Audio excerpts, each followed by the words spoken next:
Vamos ahora mismo a abrir la palabra de Dios en 1 Corintios capítulo 1.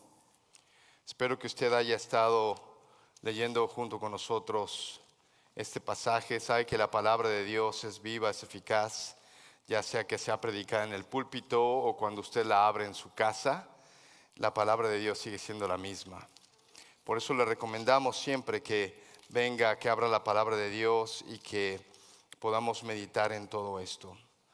Antes de leer la palabra, déjenme hablarles de un hombre que se llamaba Federico Nietzsche.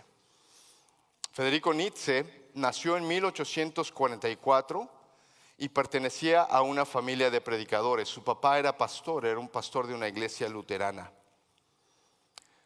Su padre era un ministro del Evangelio, lo mismo que numerosos ancestros por parte de su madre, es decir, varios de sus abuelos, de parte de su mamá, habían sido ministros. Federico Nietzsche, mientras estudiaba teología, desarrolló una profunda aversión a la fe cristiana. Es un hombre que mientras está estudiando teología, desarrolla un odio a la fe cristiana. Describió a Jesús como un alfeñique, que habiendo fracasado completamente, terminó muriendo vergonzosamente en una cruz.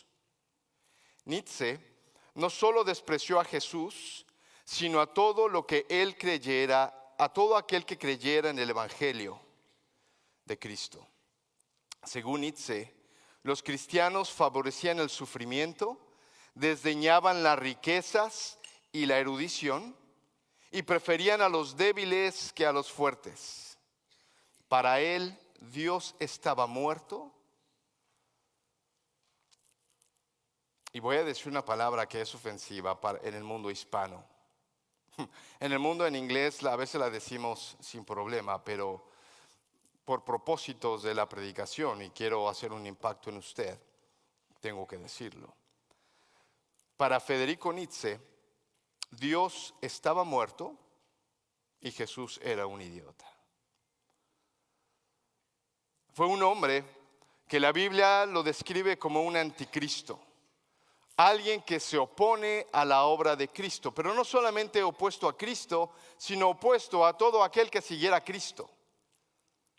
Un hombre que dijo, los cristianos adoran a un derrotado,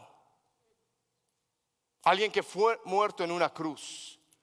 Y si tú cristiano sigues a un derrotado, entonces tú también eres un derrotado. Para Federico Nietzsche, Dios había muerto. Y llevamos más de 100 años con esa filosofía. Junto con él estaba Sigmund Freud y muchos de esos filósofos que desarrollaron lo que hoy llamamos humanismo, que ponen al hombre en alto y la obra de Dios la ponen a un lado. Pero déjame decirte que eso no es nuevo. La locura de la cruz era algo que estaba en la iglesia primitiva. De los primeros dibujos que se hacen acerca de Jesucristo crucificado, se colocaba un hombre con cuerpo de hombre en una cruz, pero en la cabeza tenía la figura de un burro. Esa era la imagen de Jesucristo para muchos contemporáneos de la iglesia primitiva. De manera que si tú seguías a Jesús, eras un loser, eras un perdedor. La locura de la cruz, hermanos, desde el día que Jesucristo fue clavado en esa cruz, existió. Porque la cruz es locura. Mira lo que dice 1 Corintios capítulo 1, versículo 18 en adelante. Ponte de pie conmigo para leer el versículo 18 y versículo 19. Pablo mismo está hablando a esta iglesia en Corinto, una iglesia que tiene problemas, que se están dividiendo, que están diciendo yo soy de Pablo, yo soy de Cefas, yo soy de Apolos, yo soy de Cristo. Es una iglesia que tiene preferencias personales por algunos predicadores. Es una iglesia que tiene preferencias personales por algunos de clase alta o algunos que son sabios. Es una iglesia que ha sido ganada por la sangre de Cristo, pero que está pronta a perder su sabor y su poder, porque están siendo divididos internamente. Así que Jesucristo, Pablo, En el versículo 18 dice lo siguiente. Me explico. El mensaje de la cruz es una locura para los que se pierden. En cambio, para los que se salvan, es decir, para nosotros, este mensaje es el poder de Dios, pues está escrito: destruiré la sabiduría de los sabios, frustraré la inteligencia de los inteligentes. Esa es la locura de la cruz. Oremos juntos. Padre, Cristo murió en la cruz, entregó su vida. Un lugar donde los criminales morían, un lugar donde los esclavos que no querían obedecer a sus amos eran castigados. En esa cruz, Señor, la gente moría como un espectáculo, como un ejemplo para evitar la rebelión, como un ejemplo para cualquier persona que se atreviera a levantar el puño en contra del gobierno, aprendiera a no hacerlo. Los crucificados estaban ahí en ese lugar, derrotados, humillados, desnudados. Y era una muerte lenta. Y Cristo murió ahí. Cristo murió en una cruz. Él menospreció lo propio y abrazó la cruz. Y eso el mundo lo llama una locura. Pero Padre, esa locura que hoy nosotros podemos entender que es tu sabiduría, queremos entenderlo, Dios, porque vivimos en el mundo donde siguen llamando locura al cristianismo. Y Padre, donde hay iglesias que se siguen dividiendo por problemas sin sentido, por asuntos internos, por asuntos de preferencia.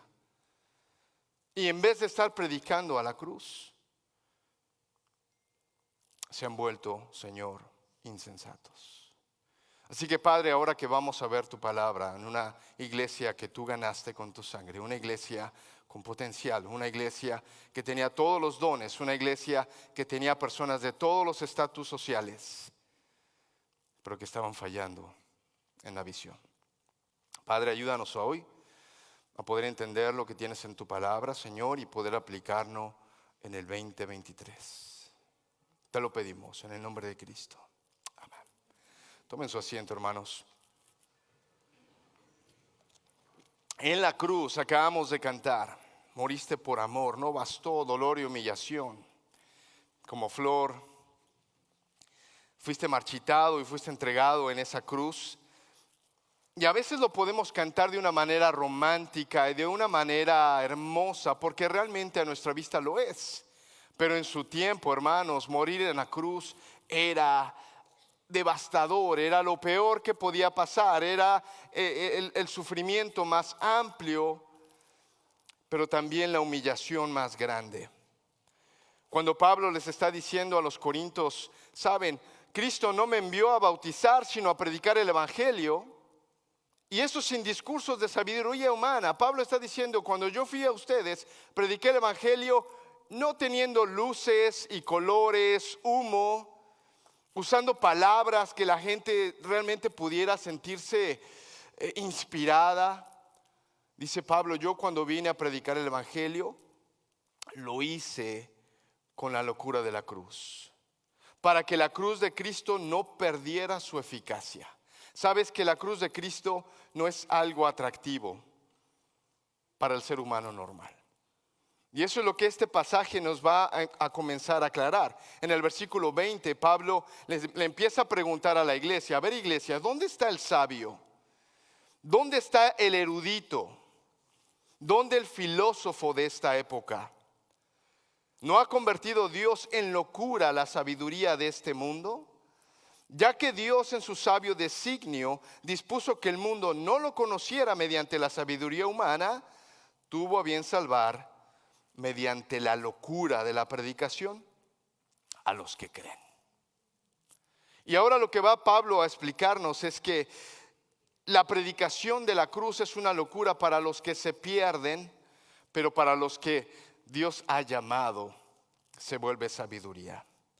Dios se dispuso a darse a conocer por medio de lo que los seres humanos diríamos: esto no tiene sentido, esto es una locura. ¿Por qué locura? Mira el versículo 22. Es una locura porque los judíos piden señales milagrosas y los gentiles buscan sabiduría. Mientras que nosotros, los cristianos, predicamos a un Cristo crucificado. Este mensaje es motivo de tropiezo para los judíos y es locura para los gentiles. Déjame explicarte que locura es insensatez. Locura es algo que no tiene sentido. Alguien decía que la descripción de locura es hacer las mismas cosas aunque no estén funcionando y seguir haciéndola una y otra vez, trabajar sin sentido. Cuando Pablo dice, nosotros estamos predicando la cruz y esa cruz es locura, en la mente judía tienes que entenderlo. Porque en la mente judía, los que están escuchando que el Mesías ha sido crucificado, ellos entienden que el Mesías va a demostrar su autoridad a través de milagros.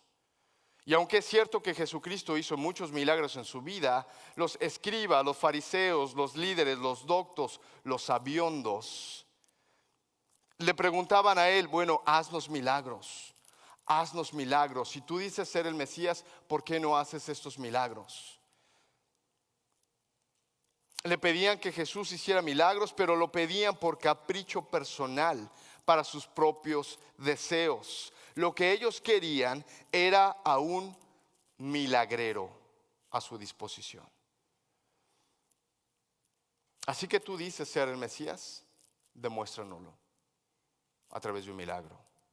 Lo que ellos estaban buscando es un milagrero a su disposición. Pero no solamente Jesús no contestó a sus milagros, sino que Jesús murió de una forma fuera de la visión de un Mesías.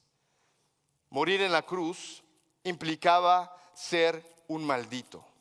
La maldición está en Deuteronomio capítulo 21, versículo 23, cuando Dios le está diciendo a su pueblo, no dejarás el cuerpo colgado durante la noche, sino que lo sepultarás ese mismo día. Porque cualquiera que es colgado de un árbol está bajo la maldición de Dios. Cualquiera que es colgado de un madero está bajo la maldición de Dios. No contamines la tierra que el Señor tu Dios te ha dado como herencia. Cualquier persona que muere en un madero se vuelve un maldito. No te sorprenda que cuando Jesús está colgado en un madero, todos sus discípulos se van. Todos los que lo están viendo y que quizá disfrutaron de un milagro ahora están negando la cabeza y están ahora diciendo, pues no, que él era el Mesías. Porque a sus ojos morir en una cruz, entonces inmediatamente te está volviendo alguien lejos de Dios. Gálatas 3, versículo 13, Pablo también les dice a los Gálatas, Cristo nos rescató de la maldición de la ley al hacerse maldición por nosotros. Pues está escrito, y aquí cita Deuteronomio 21, maldito todo el que es colgado de un madero. Por eso tan solo mencionar la cruz de Cristo era una ofensa a los de mente judía. ¿Te acuerdas el título que pusieron en la cruz de Jesucristo? Aquí está Jesús de Nazaret, el rey de los judíos. Por supuesto que lo pusieron en 3 idiomas, pero los judíos decían, no, este no es mi rey, este no puede ser. Eso en la mente judía, pero ¿qué tal la mente griega? Las autoridades romanas crucificaban esclavos criminales. Por eso hablar de la cruz para la gente común, hablar de un hombre muerto en una cruz y que además es Señor y Salvador, es completamente ridículo. ¿Cómo es cristiano que tú me dices que tu Señor y Salvador murió en una cruz? No, si en la cruz mueren los criminales. ¿Y por qué me dices que es Señor y Salvador? ¿Y por qué no se salvó a sí mismo? Esa es la visión tanto de judíos como de griegos, como de gente normal. Por eso es que Pablo está diciendo, Dios le ha placido no venir con palabras de sabiduría humana, sino con la locura de la cruz, con lo insensato que representa haber muerto en la cruz. Y el mundo griego no es muy diferente entonces como lo es ahora para nosotros. La gente se amontona a escuchar a personas que tienen talentos, gente famosa. La forma de pensar hoy en día es cuánto sabes, qué auto manejas, dónde vives, cuál es tu educación. Y depende de todo eso, entonces se te asigna un estatus. Según lo que tengas, según donde vivas, según tu economía, según lo que sabes, entonces en ese momento eres más importante que otros. ¿Ves? El mundo de ahora no ha cambiado demasiado como pensaban aquellas personas antes. Cuando venimos y hablamos de personas que hemos sido rescatadas por la sangre de Jesús, se vuelve una locura para muchos. Versículo 24 dice lo siguiente: esa locura de la cruz, esa locura, esa insensatez para muchos, el versículo 24 nos lo va a aclarar. Dice lo siguiente: pero para los que Dios ha llamado, tanto judíos como gentiles, Cristo es el poder de Dios y es la sabiduría de Dios. Pues la locura de Dios es más sabia que la sabiduría humana, y la debilidad de Dios es más fuerte que la raza humana. ¿Sabes qué está diciendo Dios? Dios está diciendo, el mundo, la sociedad tiene ciertos valores. Así que dice Dios, hagamos una competencia. Ustedes tráiganme a los más poderosos, ustedes tráiganme a los más sabios, y yo te voy a demostrar que aún lo más insensato mío y aún lo más débil mío es más grande que lo mejor que tú me puedas traer. Eso es lo que este pasaje está diciendo. Eso es lo que Pablo les está dando a entender a estos cristianos que no les ha caído el 20, que están pensando que el valor de ellos depende en su erudición, en su educación o en su estatus social. ¿Sabes que hay iglesias, cuerpos de Cristo, personas que vienen a Él, que son elitistas? ¿Sabes que hay iglesias así? Que según tu estatus económico, entonces el trato cambia. Hay iglesias y hay grupos en los cuales, según lo que tú sepas, el trato cambia. Pero Pablo está dándonos a entender que no, el evangelio es una locura de Dios, porque a Dios se le ocurre en su insensatez traer a personas que no califican según los criterios del mundo. Dios va a decir, mi locura y mi debilidad siempre van a ganar. Mi locura y mi debilidad siempre van a estar por encima de lo que tú, ser humano, pienses. Aquellos que hemos estado estudiando Apocalipsis nos hemos dado cuenta cómo termina la historia. Sabemos que Dios no está muerto. Sabemos que Dios no es débil. Sabemos que Dios no es una figura derrotada. Sabemos que Él viene. Viene con vara de hierro. Viene con una espada en su boca, con ojos de fuego, vestido de color rojo. Pero el vestido de color rojo no es porque le gusta el rojo. Es porque está manchado de sangre. Y en un momento sabemos por la escritura que Dios va a venir victorioso, que va a dar justa castigo y retribución a todos aquellos que se han levantado su puño ante Él. Y entonces Él también va a traer a todos aquellos que quizá hasta dieron su vida por el nombre de Cristo. Aquellos a los cuales el mundo se ríe y se burla, Jesús los va a levantar y los va a reconocer. Así que qué importante, hermanos, es leer toda la palabra de Dios. Porque versículo 26, mira lo que sigue. Sabemos que Dios es victorioso, sabemos que Dios es todopoderoso, sabemos que Dios está por encima de la sabiduría del mundo. Pero Pablo vuelve a llamar la atención a la iglesia que, recuerda, se está peleando. Dice el versículo 26: hermanos, consideren su propio llamamiento.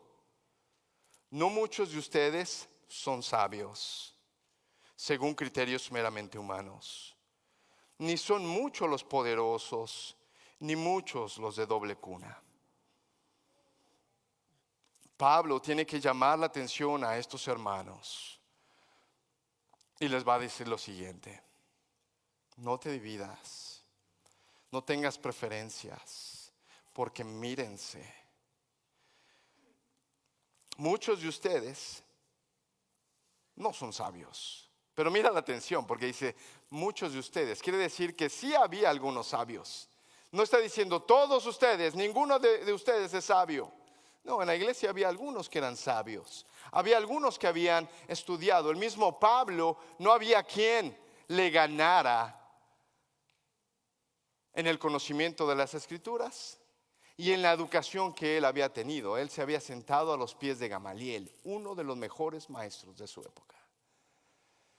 Así que sí, es posible que en la iglesia haya gente que diga: bájale 2 rayitas a tu sermón, Pablo, porque yo sí soy sabio, discúlpame, pero yo sí tengo en mi pared un buen título.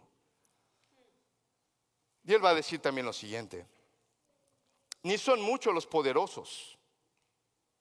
Y había en esa iglesia muchos que eran poderosos. Sabes que en esa iglesia estaba Erasto, por ejemplo. Erasto no era más ni nada menos que el tesorero de la ciudad. Así que tú dime, Erasto tenía poder. Estéfanas era una mujer que, dice Pablo más adelante, Estéfanas había ayudado a Pablo aun cuando la iglesia no había podido ofrendar.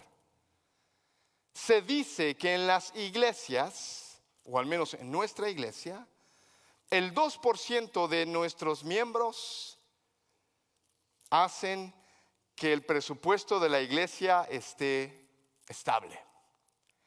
El 2%. Esa es información clasificada, ¿ok? No la estén tuiteando. ¿Sabes por qué en nuestra iglesia tenemos personas que Dios ha llamado a Él, pero que tienen mucho dinero? Tienen mucho poder económico, ¿sabes? Pero que ahora todo eso lo están usando para el reino de Dios. Y lo mismo está pasando en Corinto. Pablo está diciendo: no todos son sabios, aunque algunos sí son. No todos son poderosos, aunque algunos sí lo son. Ni muchos los de doble cuna, aunque algunos sí lo son. Pero Pablo está llamando a todos al mismo entendimiento de lo que es la iglesia. En pocas palabras, la mayoría no lo eran, pero el problema es que todos tenían una forma de pensar fuera de lugar. Porque aunque tengas poder, aunque seas sabio, aunque tengas doble cuna, déjame decirte que a los pies de la cruz todos valemos lo mismo. Todos valemos lo mismo y la palabra de Dios siempre va a estar hablando de ello. El libro de Santiago, la carta de Santiago nos va a animar: hermanos, no hagan diferencia entre ustedes. No traigas al frente al que más dinero tiene y allá atrás que se sienten los pobres. No, él va a decir: la iglesia, todos tenemos el mismo nivel. Así que no te dividas. En esta iglesia se estaban comparando, se estaban dividiendo entre ellos. Yo soy de Pablo, yo soy de Cefas, yo soy de Apolos, yo soy de Cristo. Mira el versículo 27. Pero Dios escogió lo insensato del mundo para avergonzar a los sabios, y escogió a lo débil del mundo para avergonzar a los poderosos. En pocas palabras, Pablo nos está ofendiendo a todos. Nos está diciendo: aunque algunos sean ricos, son insensatos. ¿Cuántos dicen amén? Amén. Dios escogió a lo insensato. Ok, bueno, sí, está bien. Amén, listo. Entiendo que soy insensato, soy loco, yo sé. También escogió a lo débil del mundo. Y la iglesia dice: amén. para avergonzar a los poderosos. Ya nos llamó insensatos, ya nos llamó débiles. Y entonces es como que podríamos decir, ok, ya entendí, Pablo, está bien, ya ahí párala. No, va a seguir. También escogió Dios a lo más bajo y despreciado. Amén. Y lo que no es nada para anular lo que es. Ok, ya está, Pablo, ya entendimos. No me ayudes, compadre, diríamos. Pero mira esto, a fin de que en su presencia nadie pueda jactarse. Siempre, saben que yo soy muy casadero. Yo siempre voy a animar a los solteros a que se casen y siempre van a venirme a pedir consejo y yo siempre les voy a decir, sí, cásate, vamos. Pero una de las dudas que siempre suceden, y digo esto de mucho tiempo atrás, es que muchas personas vienen a preguntarme, pero es que, sabes, yo soy cristiano desde muy temprana edad y esta persona no ha sido cristiana, entonces no tenemos la misma nivel de vida, ¿verdad? No tenemos la misma historia. Y yo siempre les contesto lo siguiente. ¿Tú te imaginas si Abri hubiera pensado en todo eso? Ella no me habría elegido a mí. Porque ella vino a Cristo a los 8 años. Y yo a los 18 años. Yo era una basura. Así que cuando dice aquí, insensato, amén. Lo débil, lo más bajo, despreciado, lo que no es nada. Yo sí digo, Señor, ese soy yo. Ese era yo. Así que, hermanos,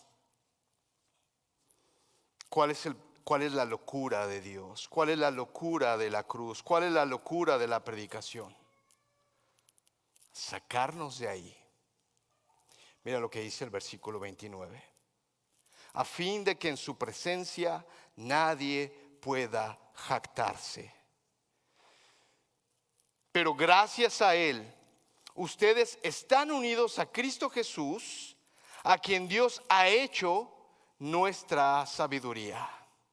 Porque te acuerdas el problema que ellos están teniendo, no es que la cruz es insensatez. La cruz, lejos de ser poder, es debilidad, pero no, Pablo les está diciendo, por cuanto estás unido a Jesús, ahora eres hecho sabiduría de Dios. Y si lo más insensato de Dios es más grande que la sabiduría humana, pues la sabiduría de Dios no tiene parámetros. Si lo más débil de Dios es más fuerte que lo poderoso de Dios, entonces la fuerza de Dios no tiene parámetro. Y todo eso somos nosotros unidos a Cristo Jesús, porque Él va a decir lo siguiente, a quien Dios ha hecho nuestra sabiduría, es decir, nuestra justificación, nuestra santificación y redención. ¿Para qué? Como está escrito, si alguien ha de gloriarse, que se gloríe en el Señor.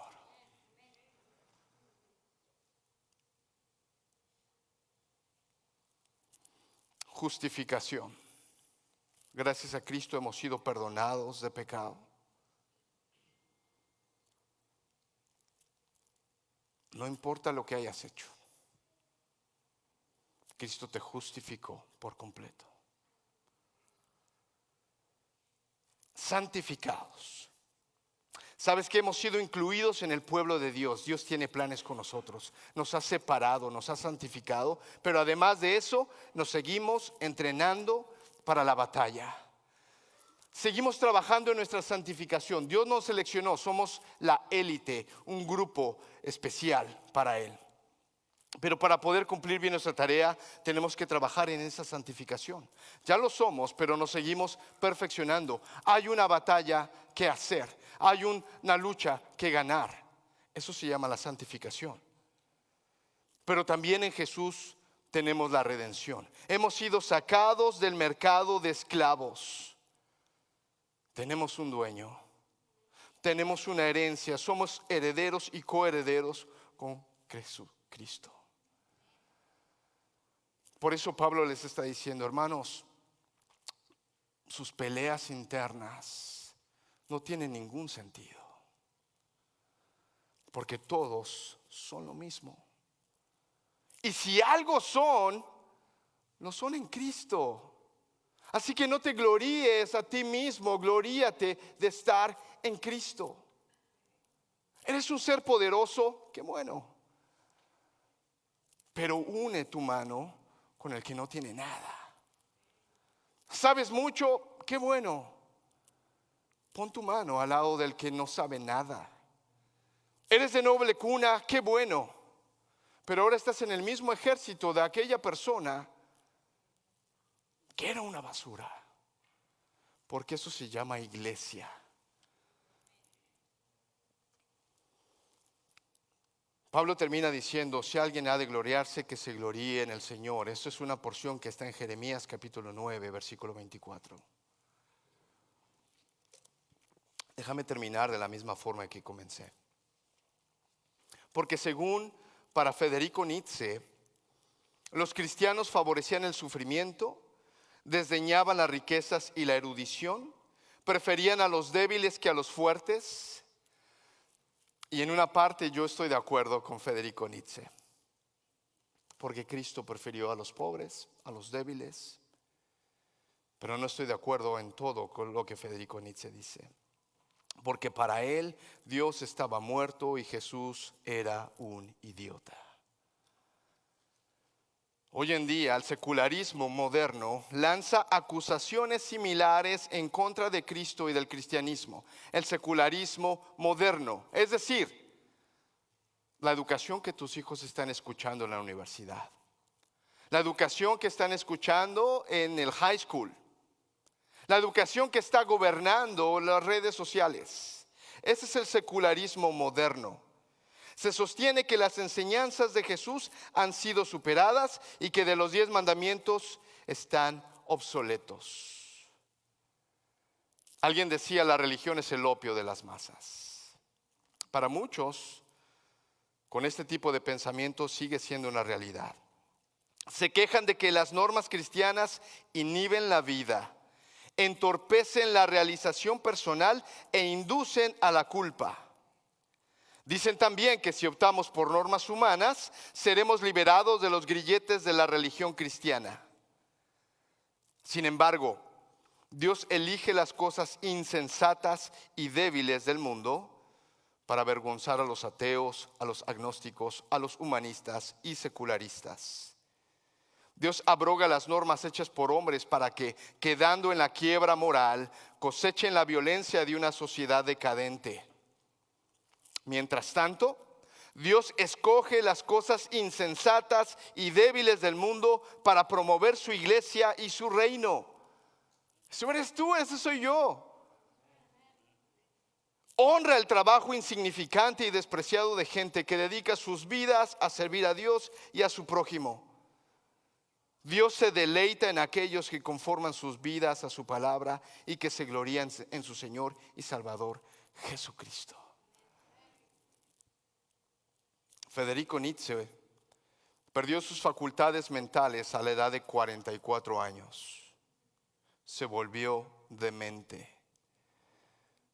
11 años más tarde murió de una neumonía, pero antes de esa neumonía también tuvo varios derrames cerebrales. La vida de Federico Nietzsche, como muchas personas que han negado a Cristo y que han ofendido a Cristo y que son anticristos, terminó en la ruina. Sin embargo, sus escritos siguen afectando el día de hoy. Iglesia, ¿qué vas a hacer? Pablo habla a la iglesia de Corinto y le dice, iglesia de Corinto, no puedes vivir dividida, porque todos son lo mismo. Si alguno se va a gloriar, gloriate en Cristo. Sí, ese crucificado. Sí, ese que no tiene sentido para la gente, gloríate en él. Iglesia moderna, de Heights en Español, 2023. Hay cosas más fuertes ante las cuales hay que luchar. No caigas en la trampa de la lucha divisoria. No caigas en la trampa de que yo soy mejor que mi hermano. Es una trampa diabólica. Todos formamos un solo frente, o deberíamos formar un solo frente. Y entonces invadir las tinieblas. Y una vez que la iglesia está invadiendo las tinieblas, las puertas del Hades no se van a sostener. ¿Entiendes el mensaje de 1 Corintios? Iglesia, hay un solo frente. Avancemos en ese frente. Y si tú estás visitándonos por primera vez y tú no te has querido acercar a Jesucristo, o tú vives tu vida con el título de que soy cristiano, pero vives como un humanista cualquiera, tienes que arrepentirte. Un humanista cualquiera dice, no, la religión es opio. La Biblia no es cierta. Solo tratan de controlarnos. ¿Lo has escuchado? ¿Lo piensas así?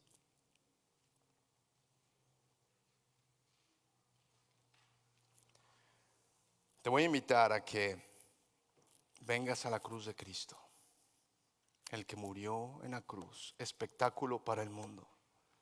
Pero dice la palabra de Dios que al tercer día Él resucitó.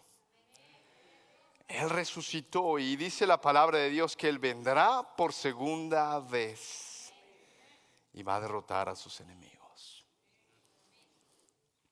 Ponte de pie, vamos a orar. Y voy a presentar a los líderes de Oikos. Discúlpeme que me lo salté. Pero hermanos, yo creo que es importante entender que si algo tenemos es la cruz de Cristo.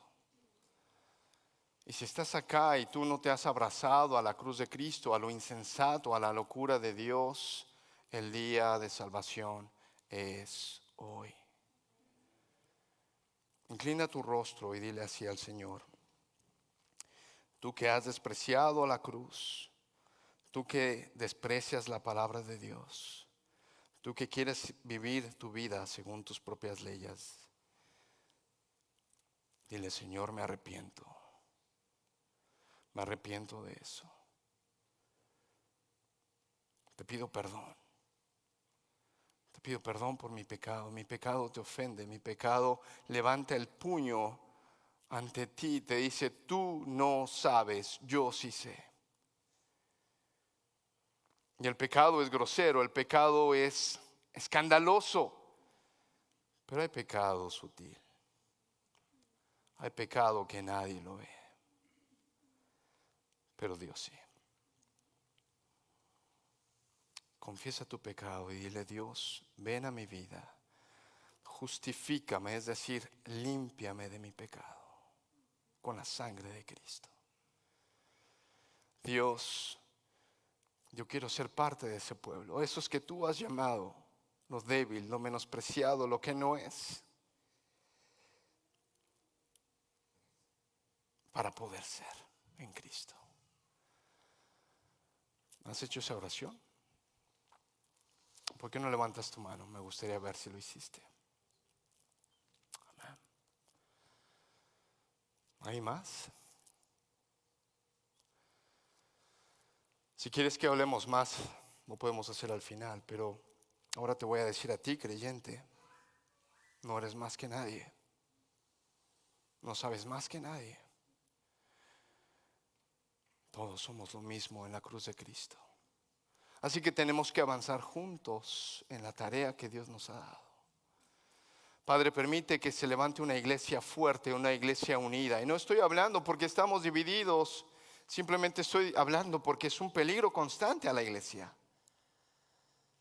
Y Padre, hay gente que se va a ir de esta iglesia o que se ha ido porque pensaron que el sermón no les gustaba, que la música no era para ellos. Qué lejos, Dios, de entender que la iglesia es más que eso.